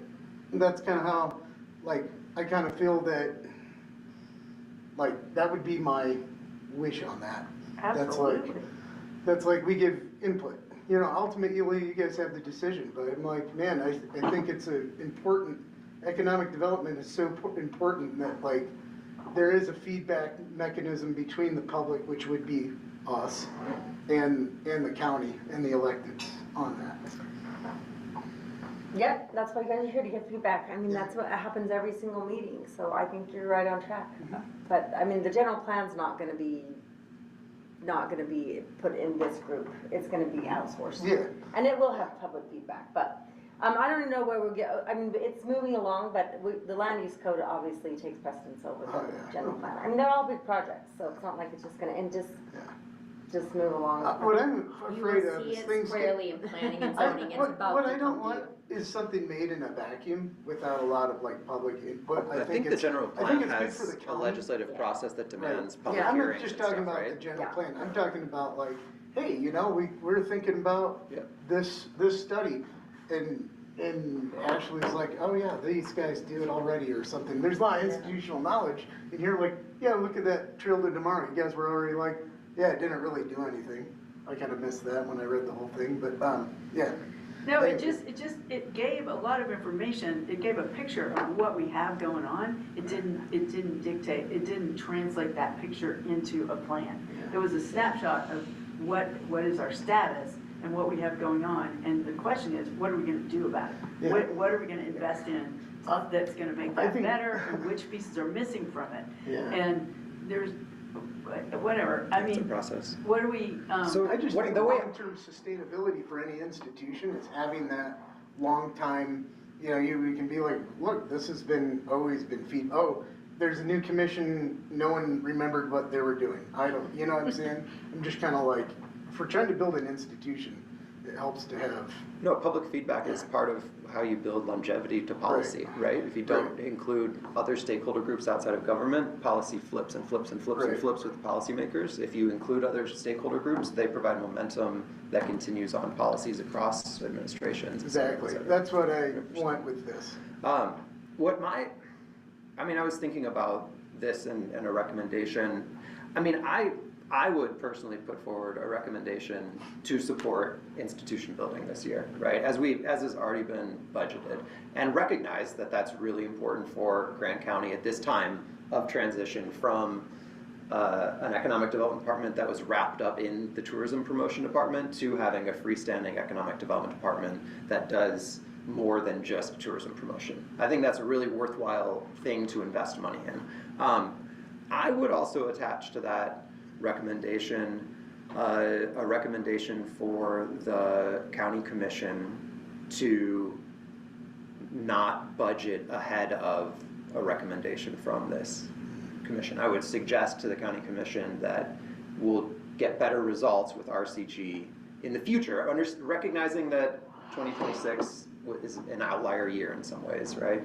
But that in the future, the process should go from a recommendation from EOAB, then consideration by the commission, and then whatever direction the commission wants to take. And that, hope that we don't get in a cycle of the budget cycle taking control of RCG outside of the process of this committee. Or if the budget cycle, if it needs to go in there, then we need to be doing our work a year ahead of time, basically, so that it can then, that we're the input to the budget cycle. But whatever it is, I think that this needs to be, I think that this would be best for the community if this was an outlier year in terms of process. And I think it might be helpful for us. I don't know, obviously I know that you understand the ins and outs of this.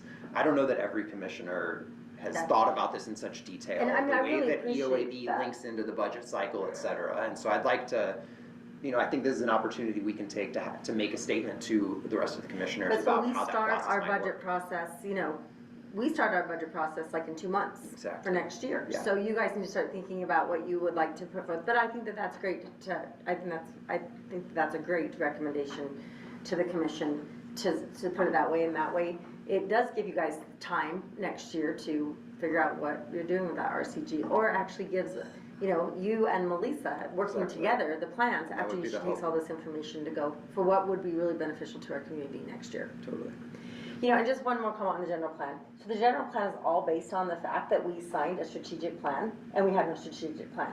So you have this whole general plan that's written saying that we have a strategic plan and we don't. It's very interesting. When you read that whole thing, you're just like, whoa. When she's telling me that we have 127 things that we're supposed to be reporting on, and I read it and I'm just like, holy crap. Most people probably have never read the general plan or don't know what's in there. And it's gonna take a lot to change it. It's not gonna just take this board, the I'm not saying processes this that we were board. working on, but it's very interesting. So, I challenge you all to read it. It's such fun reading. So The whole That thing. I'm just, I guess what I'm getting at, Melody, it's I just feel like, there's something would be made, I'm not saying the general plan, but I don't know, I just feel I want a like- strategic plan. Yeah, yeah, I want yeah. a strategic plan, yes, I do. Yeah. That's what, maybe that would be something that we work on, but we can barely get through these meetings in 2 hours and talk, so that's where we it's just challenging canceled the to last me, 2 so, of them, yeah. so- We did cancel Yeah. 2. So maybe we don't cancel anymore, and, we mentioned going This to- board could make a draft strategic plan. Yeah. Well, maybe. I'm not so sure that we have the capacity to without staff that be playing a huge role in it. Yeah, well, we Well, can you staff can it. make the That would be the- outline of one. We You can can make offer the, some suggestions. So yes, I 20,000 agree. feet. Did you have a comment? you can make a general one. I just have random questions as I've been listening. Cause kind of onto your point, so thinking future and not saying wanting to do it for this one, but if we were to say this is how we wanted to spend that budget, knowing it goes into effect July 1st, especially this year, what is the deadline for that? For saying this is how the money is gonna Well, be this year, spent? the deadline for the application for RCG is the August 1st, I think. It's the end of, or, wait, am I saying that right? I had it up right here. I have it right here. Opens July 1st, closes September 1st. So what that means that we have to work back a little bit from that because the commission needs to act on it before it can be submitted. And so they need to take care of it in a meeting at some time in August. So really if we want to make any recommendation that gets acted upon, it needs to come by our next meeting at the very latest, right? By our July meeting at the very latest. It has, maybe, You're saying, does that Well, give hang enough on. time even? no, because as we're backing it up, the close date is July 30th, yeah? And we have to For- write. September 1st. September So 1st The is commission Rural would County Grant actually closes write it September and 1st. submit it, or you The would application, write- reporting then is we're good. August Sorry, 1st. I panicked for a minute Yeah, we have because a little I'm bit more time confusing than the this, yeah, I reporting was with checking. the, That's yep. why I But the wanted to- sooner you get it in, the That's all sooner you good. get your money. Right, it's better for us to go Yeah. early, of course, but that is the deadline. Yeah. So it keeps coming back to, we need a motion to support this budget. Well, I want to just say, I'm not sure, I'm open to people's take on this, but this was set up, I think it should have been an action item. It was set up as a discussion item for this meeting. So we should So just I'm not wait. sure, I think we Yeah. really need to just wait till It's next just meeting to discussion, we vote on can't it. vote on it, yeah, we'll It just needs to wait. be set as an action item for next So- meeting. But that won't cause any problems? Well, I think because the calendar is September 1st, I mean, it's a little Okay. bit tightish, but it's feasible. I mean, the least we can do is support Melissa's problems. and She gets a new stapler. Oh, my own thing. She needs to go to the trainings I sent her that she needs to go to. Like I can't, sorry. Yeah, I There's mean, I a think lot of that trainings and the reality conferences. is that right now, outside of the RCG, Melissa's operating a department with no budget. I mean, it's like if we don't support her with this RCG funding for this year, then we're asking her to accomplish something without anything. That's very hard to do. Okay, we're just, sorry, go ahead. I was just gonna say, will this reimburse you for what you paid out of pocket? No, but I really like what I'm doing. I love what I'm doing. And the thing is, she's worth way more what she's getting. For example, like a dashboard. So a dashboard is like $10,000. I mean, the county gave the housing $10,000 to create a dashboard. Melissa created the dashboard. The housing still has the $10,000, but Melissa created it. So that's the thing is like the value that she has is way more than what we're paying her. Yeah. And what she's gonna spend the money on is gonna be valuable as well. And she's gonna bring it forth to you guys. You're gonna know what the money's being spent on, but it's not gonna be on just generic reporting that is not valuable. She'll get the value out of it. Now, if we have somebody else in the position, it might not be the case. But right now, we have a really, really amazing staff, and she can do a lot with a small budget. And I appreciate you guys being willing to be a capacity building year and come forward with those ideas for the future of what you think you want them. But we still have the RCOG is gonna come next. So can we turn to that real quick? Yeah. We only have 15 minutes left, and we just wanted to tee up some RCOG stuff because we do need to be getting the ball rolling on that. And since we can't act on the RCG, so we'll put this conversation will come back up the next meeting, and it will require a vote. What's that? Is there something I'm supposed to share for the RCOG? Okay. So, yeah, what we talked about at our last meeting, Melissa mentioned that she had some ideas swirling on what potential RCOGs would be. So we wanted to tee that up with just a short conversation now so that we can start thinking about what needs to happen for this board to, put forward a recommendation within the next 2 months, basically, on an RCOG, and if there's other things that we want to bring to the table, et cetera, et cetera. So with that, let me pass it back to you to get that conversation started. Okay, so this is just general conversation. All of the timing went into the reporting and the other stuff, so you just don't have a lot of things for people to look at. But in general, as we start looking at industry and industry clusters, to what Ashley was saying, there is no part of me with an economic development hat on that says, what I really think that we need to do is build industrial property and put in infrastructure so that we can accommodate light manufacturing. I feel like we are regionally isolated, being realistic about who we are and where we are and what really plays well for this community. It is unique to our area. We're not the rare bird that I think sometimes we would like to believe, but we are absolutely unique. So as we look at, where do we double down? Where can we place these investments? Yeah, the assets and resources that you have, you don't get to go out and invent new ones just because we want to be able to create a diversification strategy. So when I think about it, I think about it less in terms of diversification and more in terms of resiliency.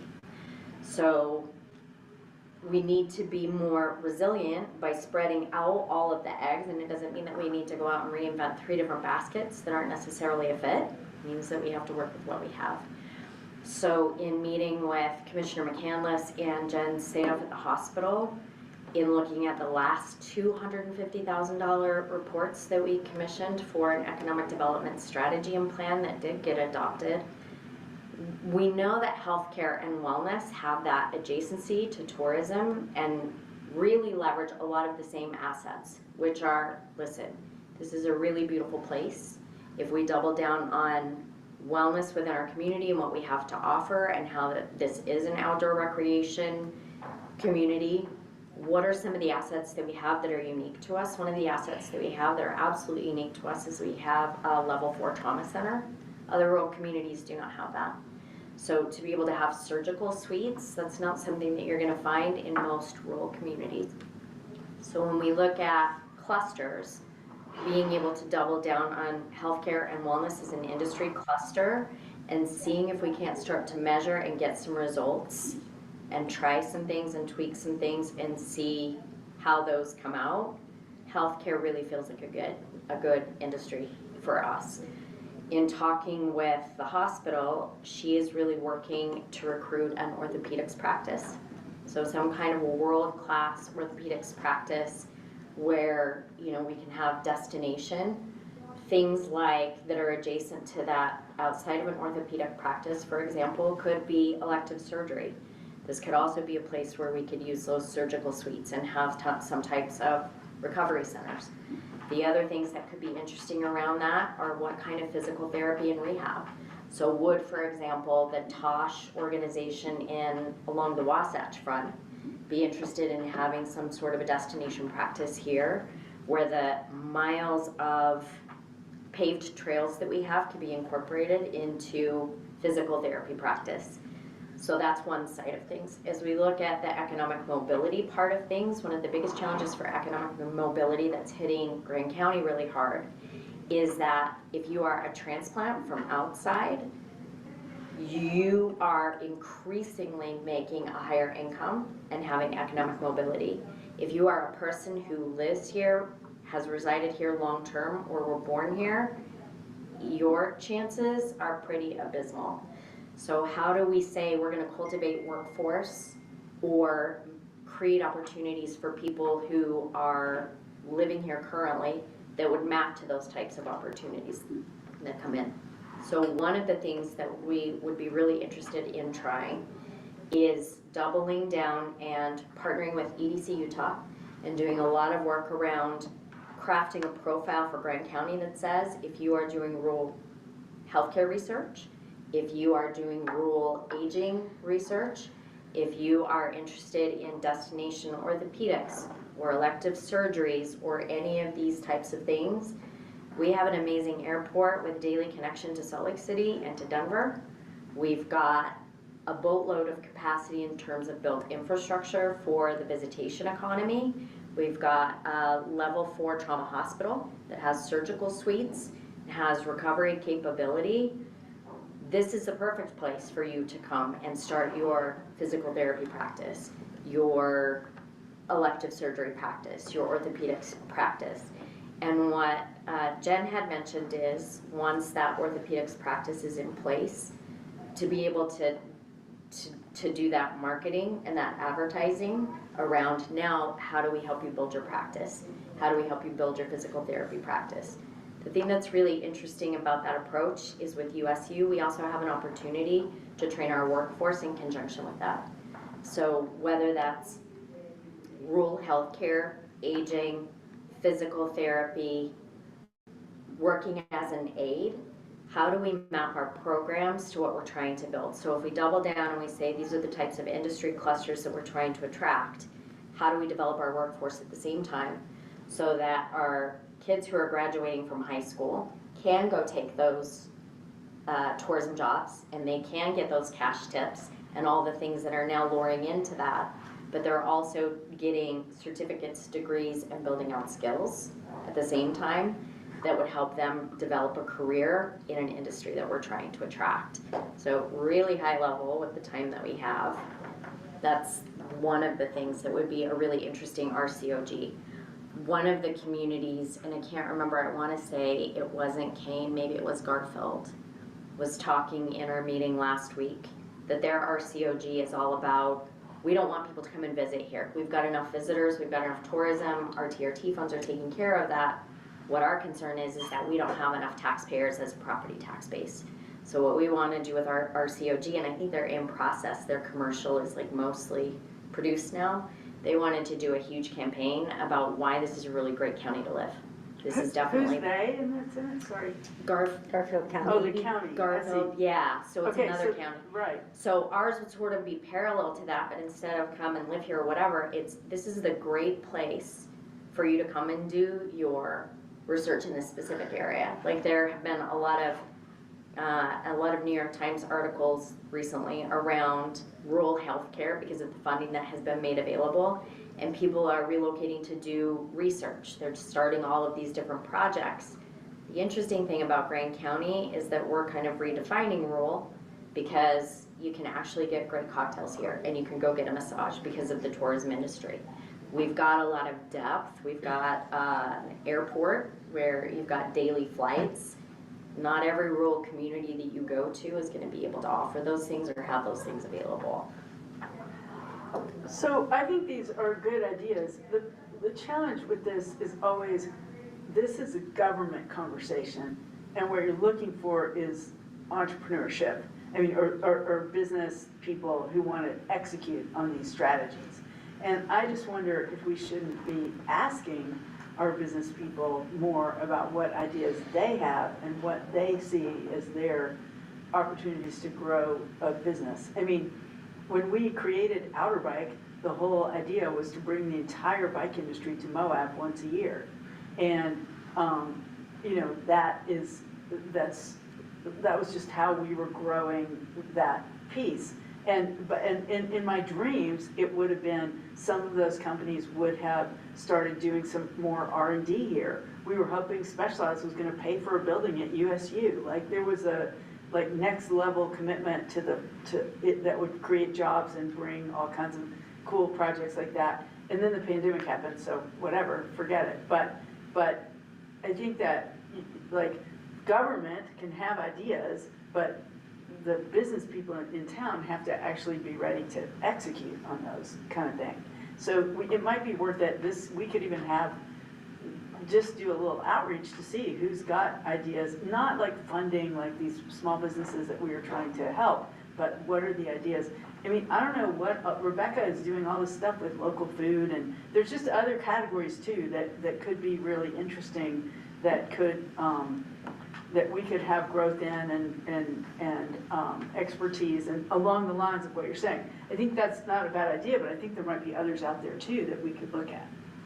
I think that's kind of our job as board members, like, is to be floating out there, getting those ideas from people. Right. And realistically, it's going to be a challenge to hatch a brand new idea and grow it to a robust proposal in 2 months. So if we're talking about this cycle, you know, we want to make sure that I always think with these things, like, we want to make sure we're working with strong partners, because in particular with this grant, RCOGs, like, it's geared towards government, right? But you know, the hospital would be, I mean, it's the largest employer in town, Yeah. is it? Yeah. I mean, about So as strong of a you're- partner yeah. as you would get, right? So if, and I would definitely say this, only if Jen Sandoff and the hospital want to partner with the county on a project like this, I think you've got a really robust group of Yeah. partners at that point. I agree. I'm just saying there's other things out there too. And we should be exploring them. I Yeah, totally agree with that. Yeah, I because it totally will agree take with us a that. year to find them, and We so, should be cooking up because the this next one's one. been kicking around for a little while, and it's a good idea, and it's the one teed up for now, and I think it has potential, and so if that's what we, you know, and if they want to partner, then that's great. Yeah. But I think there's others out there too that could be interesting, and, But you know, also achieve keep in some of the mind, goals. you know, that it's, you're looking for a county project, right? Like that's something that you guys learned previously, you know, it's the actual county's project, not giving the money to, or granting the money to another business, or it's really their project that the county's funding, right? I think you guys are trying to move away from that and it be an actual county project that the county owns. Well, I don't get that exactly, because the county's not gonna hire a physical therapist, the county's not gonna host. How is it a county project? Do you wanna, and I guess we don't really have time, but. Well, we can talk about that next time, but Yeah. I mean, the But way that I might- see it But that's is an important the question. county It is, is. yeah, I mean, the county's supporting, like, government is not business. Business has gotta be independent, Well, she's so- talking about like the government doing the advertising, right? Building the like EDC, stuff like that. But I mean, I think that it comes down, it has to be a close partnership with the hospital. I mean, and so some of the funding might flow to the hospital. Well, like, yeah, that's why but it I'm would a be- little bit confused about but it how would do be we- a It's the same project thing, run like by an the county. RFP, correct. So like you work with the hospital, right? It is a partnership, you're paying other people to do these things, but the county is who is paying the people and cultivating the partnership to get the things I'm done. just like running point on the project. And that's why we need somebody, we also, in addition to having like a strong outside partner like a hospital, we need to have a willing partner within the county government, right? To run point on a project like this. I mean, Right. that's huge too. But we're out of time. So I would say it's probably smart for us to come back to the next meeting with additional ideas for RCOG if you have them. Because if this doesn't work out, right, like we don't wanna, if Jen says, I really love this idea and I'm sorry, it's just not the year for us right now, like, then what are we gonna do, right? I don't want us to be, I would hate for us to be in a situation where that just means no application this year. So I do think it's good for Melissa, all of us to be thinking about other things if there's something that might be, even if it's a smaller project, but like something. But either way, we're gonna continue that conversation next time. You know what would be really helpful is, could you give examples of a county project that another county has done Yeah. that absolutely fit this? Because I still am It's like struggling. innovation hubs, like those, stuff like that is like. I kinda been thought we were several gonna of ask them. all the county institutions to throw us a proposal. I thought we were kinda Oh, on that yeah, we train. did talk about Yeah, that. I was like, oh, because OSTA came, I thought like it was kinda, that was the plan, but now that's where we're going now. I think that's what we talked about, and then we didn't. Yeah. Yeah, that's right. We had this idea that we were gonna really make it a county project, like invest in the county, right? Like, Yeah, I think that's. Well, Well, just, actually, I think we're kinda like institutions, instead of like small business, like businesses. It was like whatever, I mean, the hospital's kind of an institution. Yeah. but I thought it was like, aren't there departments in the county that need more money that? Here's what I found. Whoops, sorry. No. Actually, I think we were running through that idea, and then it was kind of like, well, if Melissa has all these things, she should just bring us To the us. things, and then let's do one. I think Yeah. it's very, Exactly, that's exactly. like, I think that's the trajectory of. So am I to bring examples next meeting? Is that an action item for me? I think that would be great. Okay. Not You- 10, like For 2. next year, too. I think Yeah. even Just even like if some you could top, email them like- to us sooner, because How about they that? could think of them, maybe it might spur something to bring to the next meeting instead of Star like having it. projects. I mean, one that really. If you met the could, def- that's not true. We're constantly trying That's what I'm here for. trying to understand the legislature's intent. Like what is, or the governor's intent. Right here, there's 3 bullet points of what this funding is to be used for. Okay. But but we. A lot of it's like you know. infrastructure stuff that's hard for us to imagine Business. how to Yes. translate it to here. Yes. Like, I mean, you could do site work, site prep for like manufacturing, right? You know what I mean? Like that would Right. fit really Yeah. well We in the could- scope of. We And have this is actually we have a RCG, massive but it's amount the of, same. But we want need one to of think these. about how that fits Recreation here. needs, but we don't wanna fund those. I don't know, whatever, we can talk more. I appreciate Move to the adjourn. conversation. Okay, and we what's adjourn. gonna work. Yeah, we don't have to. Yeah, we just adjourn. Actually, you don't want one of these? You I'll want take one? that, I please. know you do. Oh. Anybody else? State statutes? I read it so many times. State statute, anyone? Give me all the state statute you got. This one's Tomorrow that a you light guys are read. talking This about? one's a good one. What is that? I mean, Or like, where do you find that? You can just type in Trail to Tomorrow, Grand County, Utah, and it'll pull up. It was a $150,000 plan that was commissioned in like 2022 maybe, and it was presented to the commission in 2024.